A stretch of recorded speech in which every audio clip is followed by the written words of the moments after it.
Hi, welcome to the newest episode of Sports Talk Central. I'm your host for the Deep Mood and my normal co-host Hunter. And today we have a special guest, Ryan Ripken, and we're going to talk about the draft, MLB umpires, and the trade deadline. So, Ryan, how should the Orioles, and if you want to include the Nationals in this as well, how should they approach this next month? Well, how's it going, guys? Glad we could get this to work and get a chance to sit down and chat. Now, trade deadline, man, it's very strange this year, for a lot of reasons, and definitely adding the wild card teams, more wild card teams, I could say, from the previous year.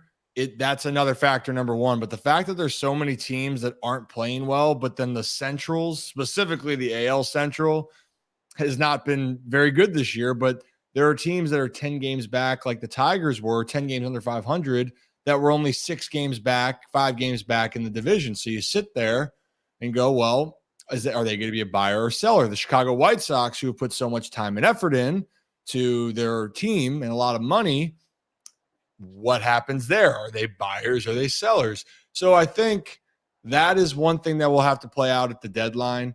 And for the Orioles specifically, because they're in a different, I'll start with them, then touch on the Nats. But for the Orioles, essentially, they're going to need to look at, and they're always very analytical and technical about where they are and who they need.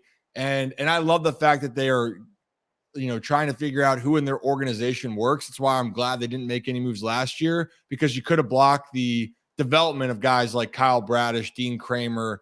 I know I'm missing some other players in there, like Grayson Rodriguez, who would have come up, but it would have been a log jam. Tyler Wells, actually, there it was. Tyler Wells might not have shown what he was capable of doing if, one of those guys would have been their opportunities taken away a little bit. Having said that, it's clear, though, that with injuries to guys like Givens, Voth, and Tate not coming back, and I don't foresee Tate pitching this year, and then the fact that we haven't seen a lot of arms come up from AAA that, aren't at least haven't had time, like Nick Vespi just came up. But outside of that, it's been this kind of similar group. It just feels to me relief and maybe an extra starting pitcher, because also you can't – John Means, if he comes back, you feel good. But the problem is, can you put all your eggs in the basket that these guys are going to come back from their injuries and feel good? Nationals are in a whole different, ball game right now because they're not really ready to compete. They got a lot of young pieces, but they really did all their overhaul last year. So I would have a tough time seeing them move on from guys unless – someone called them about Lane Thomas, who has just been raking and playing really well, and like, hey, we want to make a move because we think he can help us. Then I think the Nats could let go of a guy like him. But, they already did the huge overhaul, so they might just be hanging out and just trying to get through the rest of the season. Did you have any comments on that, Hunter, for the national questions on that? No, I think he's right. I mean, excuse me, the team is rebuilding right now, so I think I said going into this season that they were going to be better than they were last year, but they were still not going to be that good. And so far, I think that's proven correct. They've actually been competitive in a lot of these games. I'll actually stick with the Orioles a little bit, Ryan. When you look inside your division, are you a big believer in Tampa, or do you think they're pretty vulnerable at some point down the season here? Well, I think every team is vulnerable. Every team's beatable. And you even saw it last year when you get to the playoffs. I mean, the Mets had over 100 wins, but they were scuffling towards the end. Right. And then, hey, you're done. First round exit. See ya. The Dodgers, best team in the NL, they get bounced by the Padres, who they had been the older brother for them for the entire season, and it felt like for years. So really, the end of the season as it goes, any team is vulnerable. It really depends on how you're playing your best ball. Now, Tampa in general, they are, I think they're going to be right where they are. They're going to be in the hunt. For me, and I know it's crazy, but the Orioles to me are the only team that's going to have a legit chance to catch the Rays. I don't think they're going to scuffle that far for a team like the Blue Jays or the Yankees to catch them, because I tell people this: you have to either be to be in the playoffs, win your division, elite or exceptional at either at home or away, or you have to be able to be very even. And for the Rays right now, they are exceptional at home, 24 over 500. And now they are 5 over on the road. And like that's going to keep them ahead of everyone. If they can keep that same pace now, they're going to be fine. And for other teams in their division who have to face off against each other, that's also going to play into their favor. Tampa Bay is they're like a well-oiled machine. But having said that, they are not unbeatable by any terms. The Orioles actually have gotten the better hand of them so far this year. That just goes to show you, anything can happen in any given series. Yeah, speaking of Tampa, I do want to bring up the possibility of a target in the trade deadline. I don't know if the Padres will be selling. I think A.J. Preller has kind of shown a little bit of a go-for-it mentality. But also, I keep going back to the idea of potentially someone like a Blake Snell. Someone who's a rental, but he's also a guy who has AL East experience. He's got postseason experience. He's a lefty. But he's also a guy not being talked about as much. Is he a guy that you could see the Orioles target, or if there's someone else that's under the radar? It's interesting for the Padres because they have so much invested in. Same with the Mets, and they're going to have to come to a decision of how far are they out with how much time they have left. So if we're kind of looking at the standings right now in that National League, they're 11 and a half back in their division. That's a very large number. Wild card wise, a little bit closer, but that's going to be something they're going to have to discuss. The Mets are in the same position. Like, these teams are not going to win their division. If the Padres come back and win the division, kudos to them. But I just don't know with how well the D-backs have played in the Dodgers. The Padres, to me, they feel too invested. The smart move is if you're really going to be out, make a move. The thing with the Orioles, and people might not like this, I still think in their minds they might think one more year. And maybe it's because they're still trying to figure out who's going to be in the long-term plan for the future. Because I think I've had this conversation, and Rocco and I are going to talk about this on Sunday. It's, how many conversations were the Orioles having about, who's being with the team, especially in the outfield? Austin Hayes on the move. Santander's on the move. Maybe Mullins. Yeah, he's on, and now are you going to keep him? Are you going to trade him? And all these guys. Yeah. Exactly. So you're sitting there and going, if your team's in the hunt and Austin Hayes and Santander and Mullins and Hicks now, arguably that's the best outfield in baseball collectively. But you really like Colton Cowser. Do you want to give him a chance down the road, but it might not be as much this year? How do you go about that? So I think Snell could be a target, might not be for the Orioles. So we'll see. I mean, the thing I was thinking, people were saying about Corbin Burns, if the Brewers are in it, they're not going to move Burns. I think I wouldn't be surprised, though, for the Mets. I think Steve Cohen, even though they spent a lot of money, flipping to another team that spent a lot of money, even though it was very uncharacteristic to go on and give a press conference about, hey, I full confidence in the team, but we're running out of time. I think a guy like a Max Scherzer, maybe a Verlander, if they want to do that, could waive it. And then the Mets would be like, yeah, we're willing to part, because those guys can literally change a team right then and there, and their time's running out. So that's kind of where I'm at. Snell, it's interesting just because the Padres, I can't get a read on what the Padres really want to do. Yeah, I mean, Max Scherzer, that's definitely an interesting case. I mean, I think I may have the no trade clause too, so that's going to hamper it a little bit. It's just funny, you look at that division as a whole. The Nationals won, and the Mets stink this year. The Phillies haven't really been that good either. They're 11 games back of the Braves right now. You have the Central, which is just ridiculous, with the Cubs are finally playing okay. The Pirates have really started to play bad, though, but I never really thought that was going to last. But there's a lot of these teams, Ryan, I feel like have some hard decisions to make over these next few weeks, especially in the National League, where it looked like a team like the Pirates was maybe going to buy, but then they went on that big losing streak. The Mets, everyone thought were going to be good. the Phillies, like Mhm. a lot of these teams face some hard decisions, I think. Yeah, I agree. And that's why even like you bring up the Scherzer trade clause, no trade clause, and you're right. But that's what teams are going to wonder, being like, hey, will Max waive it if the Mets are out? And then that changes a whole different concept or a decision.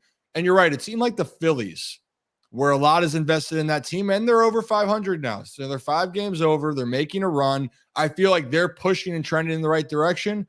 I could see them being aggressive. And last year people were upset the Orioles weren't as aggressive. But again, like you're gonna have to make a decision. Which side do I want to be on right now for the long term of it? Like if I'm the Reds, I'm not doing a lot of moves because I like our young guys. I like our group that we've made. Maybe if there's some players we aren't really talking about, but they've built up a good energy and a good little core, wouldn't do that. Phillies, you're already kind of all in. So why not sell it off a little bit more because your players aren't getting younger? Castellanos, Harper, you have Turner now. Like it makes sense, right? So I think Pirates, though, are probably in a similar situation of the Orioles. No one expected them to be kind of in this situation, like being in the hunt. It's a great story. But if I were to bet, they're not going to be very aggressive in buying because they were probably thinking at the long-term plan. Do you want to sell for the short term to maybe influence your long-term? And that's for Baltimore fans, as much as they might not like it, the Orioles are eventually going to make moves. It just might not be this year.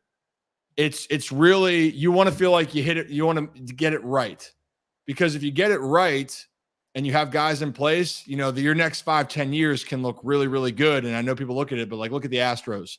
They did it right. They got their core, and then they were able to build around it and make moves appropriately. Yeah, and also I'll just push back a little bit on the Orioles didn't do much last season. They actually kind of quietly may have done more, because if you think about it, they went out and in the Jorge Lopez trade, Yennier Cano, right? They throw in that's now an 8th inning guy. Cade Povich, a lefty that's striking out the entire world. Chase McDermott, who could be a starter, but even if he isn't a starter, maybe he's a 7th inning guy for you. Seth Johnson, who's a guy that needs Tommy John, but he's a guy, former shortstop turned pitcher. There's vibes of, again, this is a very high ceiling, but someone like he has that same background of a Jacob deGrom, with him being a position player. So I like what the Orioles did last trade deadline. I think they quietly did more than people expected, because you start looking at these guys and it's like, well, maybe they didn't go and trade for an established pitcher. But what they did was they basically bought a lottery ticket and said, here's Cade Povich. He might be a starter long term. Here's Yennier Cano. If he can fix his command, he could be like, he is a late inning guy. Chase McDermott, same thing. Seth Johnson, same thing. So when you see these teams, it's almost like the moves they make might not mean much in the present, but in the long term, they might be fruitful in the long term. So I do think that they did kind of make a big imprint on their future. I mean, those moves were definitely very exciting that they made, and it sucks losing Mancini, it sucks losing Lopez, but I like the guys they got back. I think that those are solid pieces that they have. Yeah, I mean, I think you said lottery ticket, and I think this is where you want to try to build as much, opportunities for something to really hit. And that's like Trey's an awesome person first and foremost, and he's a good player.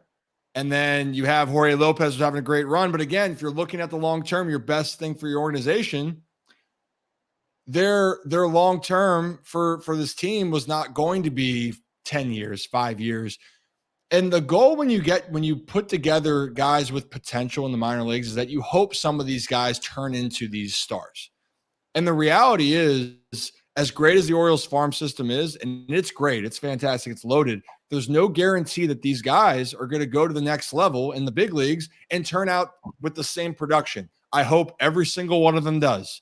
But I've seen it before. I've seen the story where it doesn't always turn into that. And that's just the reality of professional sports. I mean, you can look around at every professional sport, NBA draft, MLB draft, NFL. You can have ideas of guys that are prospects, really good, but then you got to see how they're going to develop moving forward. You know, for the Orioles, they have so many really talented players, and that's what you hope. So I think that's a great point, because you're right. The Orioles did get better, and then they've done a great job of maximizing players that maybe are diamonds in the rough. So like picking up Ramon Urias as a utility guy. Cano is a great example of like kind of feels like a journeyman, hasn't really latched on, and then he's having a career year. So there is something to be said about that. But at the end of the day, the more chances you have to hit on somebody, the better off your organization can be. Because, and let's just face it too, we talked about the stars of the O's, Mullins, Santander, Hayes. Like, it did not come off the get-go for those guys. You know, it took years, but all of a sudden you're looking out and going, well, hey, they're not just like a couple good players on the team, or they're some of the best at their position, but that didn't happen overnight. And also people probably didn't view them as that, you know, so that's just giving the idea of you really don't know what's going to happen. You kind of have to let things continue to play out. Yeah, I think, and we're going to move on to talking about MLB umpires. I do want to, Ryan, I don't know if you know about this guy, but I do want to bring up a guy who might be a big X factor down the line, Wanderson Charles. He's a guy that they signed as, I believe, a minor league free agent a year ago. I just look at him and I see Felix, like, he's not as big as Felix Bautista, but his pitching style is like Bautista. His issues when he came into the league were like Bautista. He's kind of like Bautista and Cano. I'm really excited to see if they do bring him up, because he could be a potentially 6th, 7th inning arm for them. And like we were talking about a reliever, maybe someone like him that we overlook, that we see that he's in the organization. It's like, oh, whatever, we'll see what he does. And then he comes up, has a couple good outings. Oh, we may have a diamond in the rough here. And it's just, I don't know, like, I didn't know if you were aware, if you caught his name, but oh yeah, he's been shoving, and he's been electric. He's got that. He's got great stuff, and he's building confidence. You know, and that's the biggest thing. It's kind of when Felix Bautista was coming through the ranks, he was building confidence up with what he can do. And it's definitely a guy to keep your eye on, 1,000%. The thing with the Orioles, and I tell people this, it's when you move to this position, you know, they're going to go with people that they feel are fully ready and comfortable in the scenarios. Because as we get into August and July and August, September, you know, it's going to feel a little bit more tense, and they're going to try to trust a little bit more. And that's really why, in my opinion, you know, Westbrook took more time. It's a team was winning 17, 18 games over 500. Teams playing really well despite some of the issues. But some of these guys have had big league experience and they're there. And people can say, well, how do you get big league experience if you're not there? So that's the only thing with the philosophy. But stuff-wise, what he's doing, 1,000%. He can help. It just depends on how the situation is.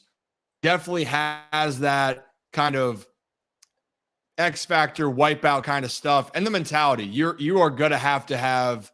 I don't care what happens. That's what makes Bautista so good. Granted, he throws 103 and has the grossest splitter, but the thing that makes him so good is he could play at least goal line tight end for the Ravens right now. Absolutely monster. And and he's a gentle giant though, off, like, you know, in the locker room and stuff. He's a great guy. His teammates with him at 21. Did you ever face him in spring training, or did you ever face him? Yeah, it's not fun. Yeah, it's not really fun. It just, I tell people this: if the fastball does this and rides, and then the splitter is the same motion but then dives, so you got one going this way and one going that way, like, what do I do? But then also, it's so intimidating as a hitter. In the sense, he has a third pitch. I know he has the slider, but you know, really 2 pitches are coming. And if you know, and you're going to guess it's the heater. And if you watch recently, it's not like he's fully dotting up his heater. Like, he'll give it to you, but you still don't hit it. Like, that to me is just like, man, like, I know it's coming, but that's just how good he is. But the point I wanted to make that can make for future players, or what makes Bautista so good, is if he does give up a run, gives up a hit, gets in a jam, he doesn't care. Like, it's whatever. And he moves on. And I think that's something you need to have later in games being a relief pitcher, especially a closer. So for all future players coming up for the Orioles, if they can develop that type of like, screw you, I don't care, you hit me, I'm going to get you next time, that's going to be the biggest difference, because that's what Batista really, to me, does better than anybody else right now in the game. Yeah, so let's move on to the MLB umpires. Hunter, I know you had a couple questions for Ryan on this one. Yeah, Ryan, when I was like watching a bunch of the games this week, especially the early this week, it was funny. The Nationals were playing in Seattle, and they had the bases loaded, top of the ninth, 2 outs. It was I think it was a 1-2 count. And I saw a pitch way off the plate, called it a strike. And that was just the first, I think, of several I've seen this year where I think the home plate umpires, it seems like they get worse and worse every year with balls and strikes calls. How soon do you think we're actually going to see, the obvious, I think, happen that a lot of fans want, where you have robots just calling balls and strikes? Because I think it just seems to get worse and worse as each passing year goes on, with a lot of these strike calls way off the plate.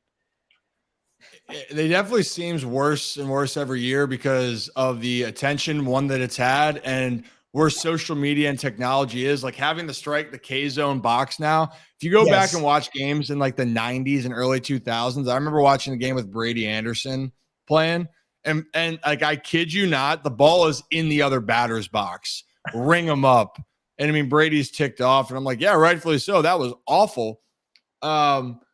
I think what everyone just wants in general, I love the human element of the game, but I think what people just want is consistency. You want consistency throughout the game, that it's going to be the same pitch is going to be called a ball or called a strike. And if that can't happen, then the robotic strike zones are going to continue to be pushed that way. And I think that's where the game is going to go, especially now. It just, the heat's on. And for players, and granted, I will say that I don't think that's going to be perfect when it comes about too, because I still think guys are going to have certain perceptions, and people that are different heights and scenarios, or where the ball is being caught, statistically by the, I don't know what the term is, not the radar, but like the graph, you know what I mean? It's going to have a little bit of a learning period, but in general, people just want more consistency. So I would not be shocked in the next year or two if that's where it moves to. I think probably one of the ones that I've been the most confused about has actually, because the balls and strikes, it's like, all right, they're still human, they're gonna make mistakes. The replay stuff for me has been one of the things that have been the most shocking, is that I feel the replay is put in place to change it, and let's just face it, I feel like even if there's an obvious call that needs to be overturned, they're not. So that's the one to me that's the really big head scratcher. Yeah, I would say that too. The replay has just been nuts, I think, there. And then also with the new rules this year with the pitch clock, which I think, Ryan, a lot of people hated it at first, excuse me, but I think a lot of people have actually started to like it now. That's the funny thing. I think I've seen more positive reactions to that than I thought I would. Oh yeah, I think once you're there, you're at the game and you're involved with it, I think you realize that it's just not that big of a deal. Now, if you haven't been around it and you see the clock winding down, you're like, oh my God, like what is happening here? And believe me, like as a player, when you're in the position and especially in the minors, when they're implementing it and it's a part of your career and you don't really have an adjust period, it's just like, hey, get used to it. It's like the minor leagues had a lot of different stuff that they test. And that's hard. They test like different balls. They test a lot of these rule changes, but they're doing it so then when they feel comfortable with it, they then will implement it in the major leagues. And so overall, though, it's good for the game. I mean, let's just be honest. The game had to speed up a little bit. Players got used to it. And honestly, like, you've seen the last few games in Baltimore, games still like that 11-7 game against the Reds, no pitch clock. That still was just a marathon of a game just because it turned into a little bit of a slugfest. So I think it's been good. And I'm glad to see that, just because baseball, just like every sport with the new generations, you're trying to continue to keep the game exciting, keep the game moving. That probably that hats off to Major League Baseball for trying to, take the heat and luckily for them, be able to take the praise now that it seems to be working out well. Yeah, and then also just to, because also if you go back to, I remember that game I think it was either this last week or a couple weeks ago, the Angels Rockies game, where it felt like the Rangers Orioles 30-3 game by the fourth inning. I believe that game was like 3 hours. It was probably around 3-ish hours. But I mean, yeah, like that's where the pitch clock kind of comes into play. But also maybe Marlon Humphrey can now go an entire game now instead of leaving before the ninth inning. That's what's crazy though. I will say this, and I think that was the one concern with people with the pitch clock or making the rules. It's like, well, if you don't really love baseball, it's not going to matter. And I think that's still true. And it's like, because the game is still the same. Like, I know there's some rule changes, but it's still going to be X amount of hours. It's going to be similar to times with football games, but people love football because of a lot of the other activity and action that goes along with it. For baseball, it's still going to be the way it is. You got to like the pitching matchups and that there might not be balls put in play and the little intricacies. Like you got to love that type of stuff. No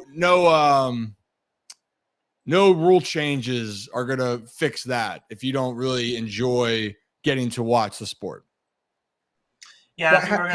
I was just going to ask him, right? How do you feel about the future of the sport right now under Rob Manfred? Do you think it's set up for a lot of future success, or just what are your thoughts overall?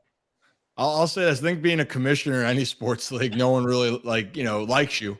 As far as from the fan base wise, I think there's some things that he's done that, especially on the player side, I think that they might not appreciate, and that's kind of the tough thing. And I will say this, being out of professional sports now or out of the game, the business side and the playing side are two different things, and it's hard. And it's not that you don't care, but it's challenging because when this whole thing happened with Manfred, they were trying, and Joe Torre too, by the way, like, he's beloved by the player. Like he was involved in the front office of Major League Baseball, and they're trying to figure out different ways. And, the reality is like the sport was struggling a little bit. So I think I really like where it's at right now in the sense that you're having, it seems like, a lot of excitement this summer. I think what's better for me is the teams that, like the Orioles coming back to relevancy, the Reds, the Pirates, having the more other teams get back into the race, I think is better for the game. Like that's Manfred aside or not. That's what you need. The Oakland situation for me is probably the most disappointing just because it's still eventually it's going to work itself out and people will move on. But it just felt like that's a problem with baseball right now. In the past was, tanking or not feeling like you're putting out your best foot forward to win your games and maybe having a concrete plan in place or trying to cut corners. And I think that's where baseball is going to have to continue to work. But as far as what the product is on the field right now, I think he's done a good job. And really, though, at the end of the day, it's the credit to the players. Like the players are going out there and doing their thing. And if the players aren't out there doing that, no, people aren't going to come watch. So really it starts with them. But, I'm biased. I love the guys and I love the sport. So I'm glad to see it seems like people are enjoying themselves. Yeah, and then also, so I will say it's like I think I was watching this little clip, and I think it was I forgot like he was talking about how people are talking about how like the teams with higher payrolls they're struggling and teams with the lower payrolls are winning, and it was also kind of to your point about the new rules. What I like about the new rules are it's taking away some of the power from those from those teams that spend a lot of money, because he was pointing out how you go for more older players with what the Mets and the Padres are doing. But now the new rules are kind of favoring the younger the teams that are more athletic. And I think that's just a good part, and just investing in the youth, investing in this young superstars, because at the end of the day, you don't want to forget about you don't want to forget about some of these older players. Every sport needs to go and then find out, all right, here are the next up and coming players. Here are the players you need to watch out for. Here are next up and coming players. And then it's a cycle over and over again. And I think MLB did a really good job of, by putting these new rules and faster game of play, putting more emphasis on athleticism is allowing the teams to really show off what their teams can do. It's like lifting the ceiling for some of these teams, and instead of turning baseball into like a beer league softball, 3 true outcomes type of sport, you're now starting to see stolen bases. You're now starting to see doubles and everything else. So I think they're doing a really good job there. But I did want to say one thing about the pitch clock thing. I am kind of happy. I thought that it was going to lead to injuries because pitchers would have to. It's almost like a more routine. I am kind of happy that it hasn't led to injuries yet. But I just wanted that was just my comment on that one. So now let's talk about the MLB Draft. Obviously, Ryan, being a former player, has a unique perspective on it. But I mean, you said in our pre-show you want to talk about the high school versus college when it comes to the MLB Draft. So take it away. Yeah. So I mean, it's kind of crazy where the evolution of the draft, first and foremost. When I got drafted, there's 40 rounds. It was crazy, and there was also 30 more teams too. There was a whole other level of minor league baseball that was still in there, and it was the short season level, which now it's just the complex leagues where you're at your spring training facilities, and now it's low A, high A, double A, triple A. So there was a short season in there, and so just like the evolution's changed with that, first and foremost. The MLB Draft, it's always interesting because there's a common debate of, do you want to take the more polished, ready to go college arms, or not college, but college players that have been developed, and we've seen a lot that have gone off to college and found themselves, got drafted high, and turned out to be, fantastic players. And then there's players that come out of high school and they blossom and they turn into these studs.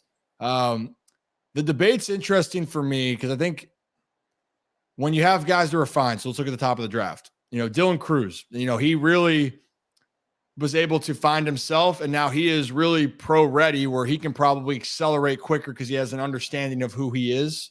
Now, the thing for him is, can you continue to bring that type of consistency at the next level, right? Paul Skeens, I think we were working on the pronunciation there. Great stuff. Like, he's ready. Pitchers, to me, like, they're going to even move quicker, especially high-end arms like that.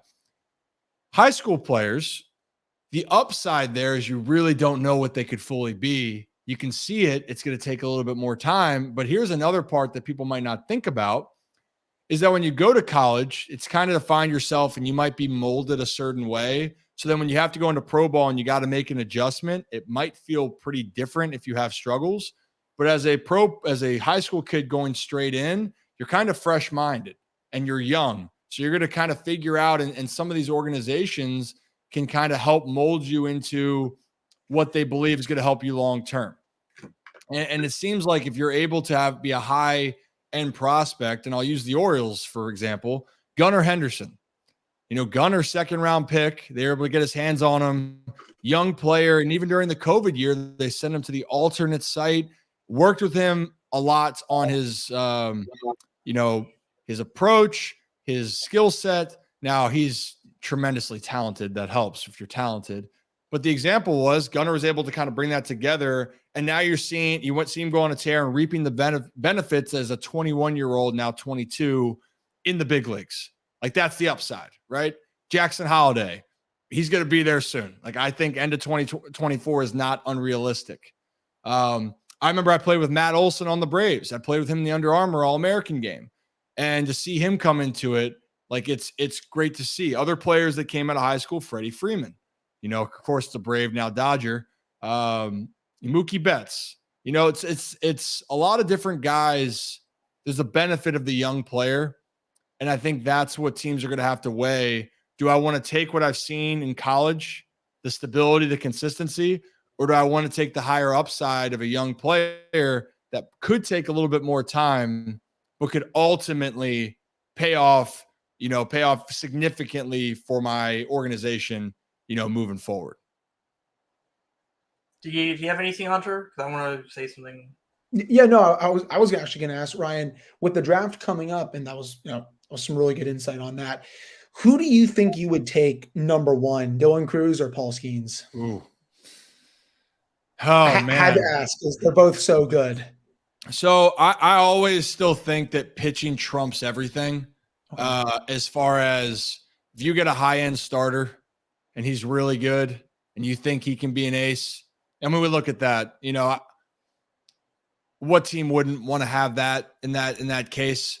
Your roster construction, your organization construction is going to do that. But if it was me personally, I'd probably go Skeens just based off of the ability to get the ball once every 5 days. And if he can be as dominant as he is, like that's what you're looking for.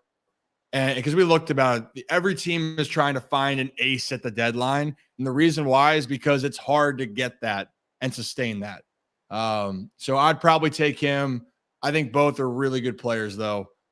Can't go wrong. But there's a reason. And for Orioles fans out there last year, why was the team in the race last year?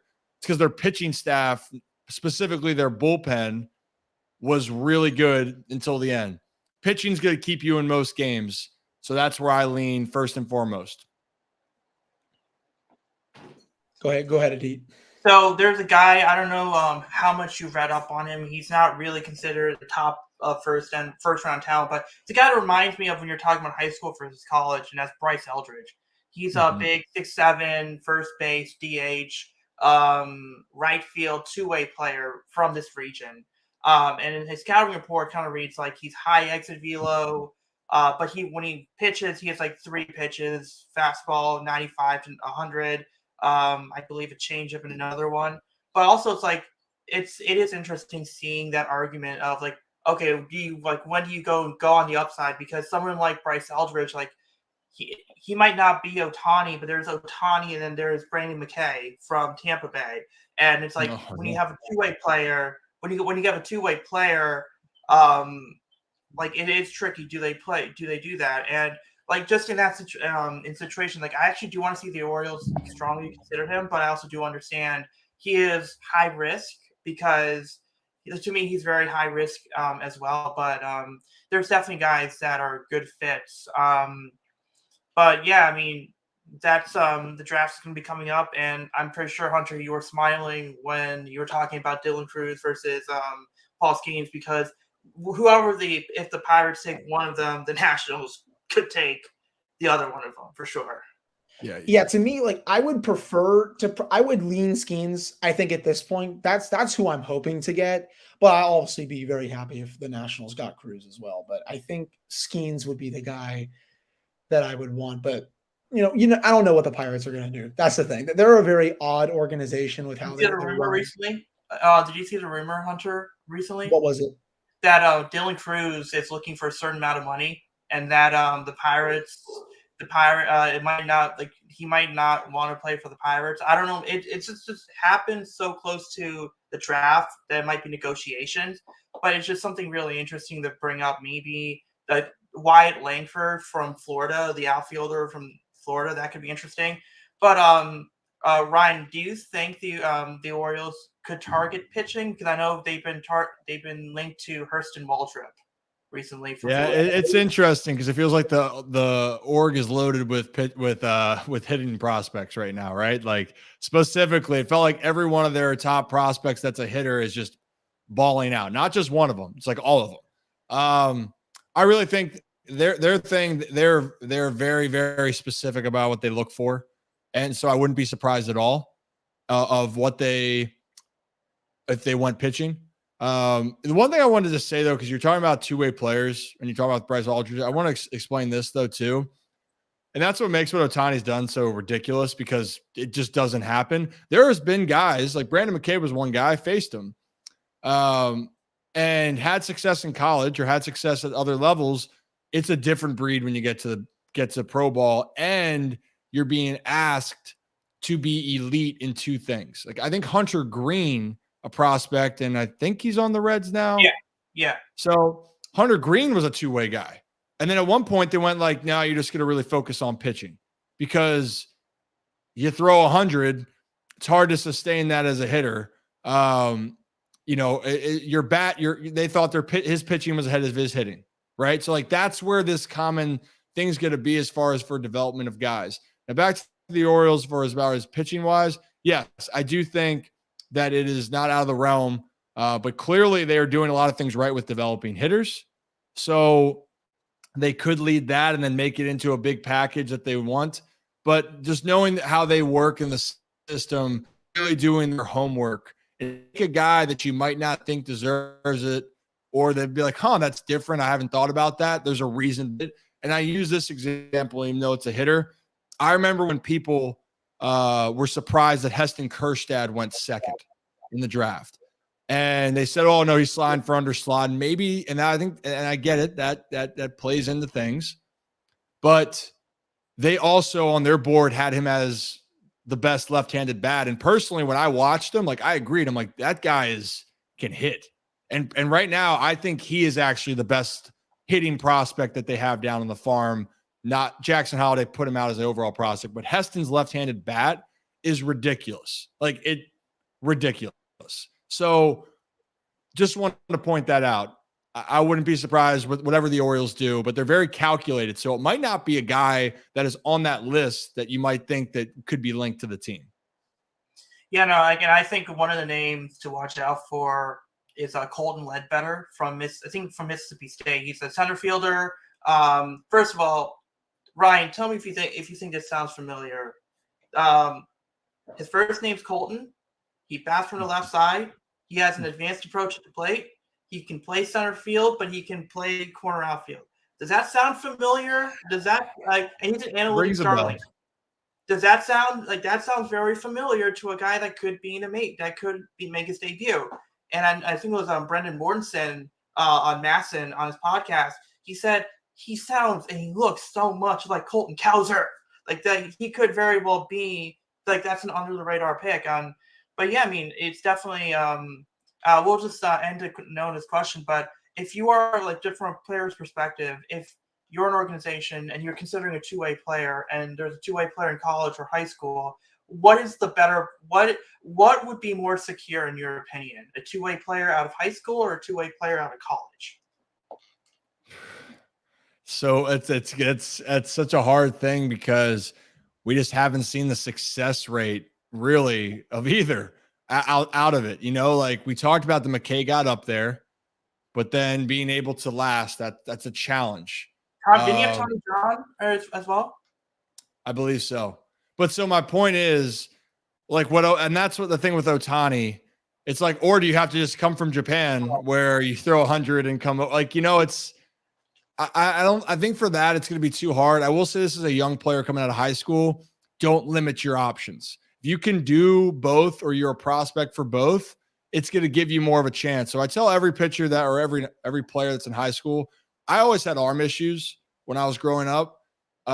I'd like to think at a certain point, like my pitching was actually more ahead of my hitting when I was younger.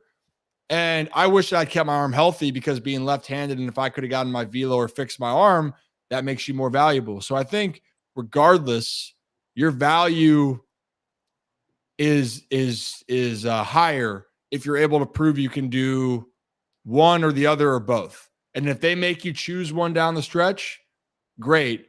But if you can throw 95 and you can get on the bump, teams are going to give you more of a look, which at the end of the day, that's what you want. You want to get more eyes on you and exposure as much as possible. Yeah, so we'll end the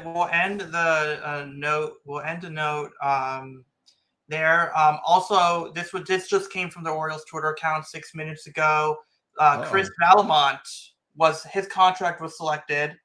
They optioned Bruce Zimmerman back to AAA, and Michael Givens is now on the 60-day IL for shoulder inflammation. So that was So that's So I guess Vallimont going to be the long man for the next few days, which makes sense after yesterday. Is there anything? Obviously, Ryan, there's some podcasts you do. Is there anything you want to plug recently coming up? I mean, I'm bopping around, so I do the Rip and Rock podcast. It comes out every Monday with Rocco DeSangro. And we do the Sports Unlimited, talk about baseball on Fox 45 Baltimore at night. I got my own off script with Rip podcast where the Kobe Mayo interview I did is up there. As far as I've had Jonathan Ogden on, another Maryland guy, Gavin Sheets, who I'm close with, plays for the White Sox. Variety of different people. The recent episodes, Brandon Copeland, 10-year NFL veteran, but it's crazy. He's got like 8 or 10 businesses. So that was fascinating to me. And then I'm starting to do a live show on YouTube. So Ryan Ripken show, talk about a lot of baseball and a lot of other sports on top of it. And that's going to continue to grow. That's really it. And I think I just say like this, like, I'm glad we can make this work. If you guys got questions or you want to talk to me, just reach out. That's really it. I love getting to talk and a chance to interact. So just keep doing that. And like, this was a lot of fun today. Yeah. We really appreciate you coming on. This was a great talk. Yeah. Thanks for coming on, Ryan. So, so me and Hunter will be back in 2 weeks. We're going to be talking about the MLB Draft. We're going to be talking about some NFL news as well. We're training camp should start pretty soon, and we'll see you then. Yep. See you guys then.